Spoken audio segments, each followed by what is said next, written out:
самата употреба на канабис е од тамо и треба да се почне, тоа е лична одлука, значи на секој поединец.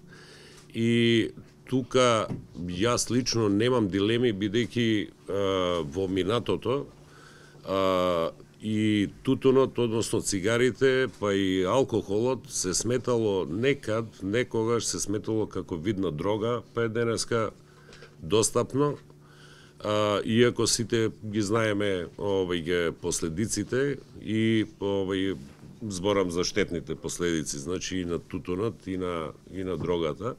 Ја го говорам, значи, пред се како страсен пушач. А тука некаде во публиката и мојата ќерка која исто така пуши, па јас си кажам да не пуши, али она сепак пуши. Значи, тоа се некои наши лични одлуки. И во овој контекст мислам дека поедовна основа треба да биде токму тоа. И колку што можев да ги анализирам, да го анализирам пристапот на одредени држави и правни системи кои ова прашање го регулирале, значи во обем и во смисла во која тие сметале дека тоа треба да се регулира, поедовна основа била, значи, дозволеноста, но во одредени граници, со одредени лимити. За мене лично, компаративно гледано, најголемо изненадување беше Израел. Она што успеав да го сознавам, тоа е дека Израел во 2017 година стана една од прилично либерални држави во контекст на решавање на ова прашање како законско решение. Во Израел е дозволено, значи, користење и употреба, лична употреба до 15 грама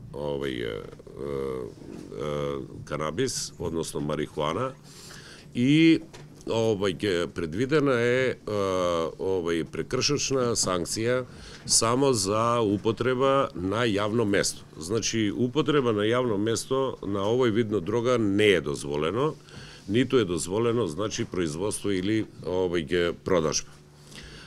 Законодавецот тамо го решил тоа прашање со тоа што доколку лицето биде фатено, ова го кажувам како пример, на лице место, на јавно место, значи на место каде што е забранета согласно законот употребата,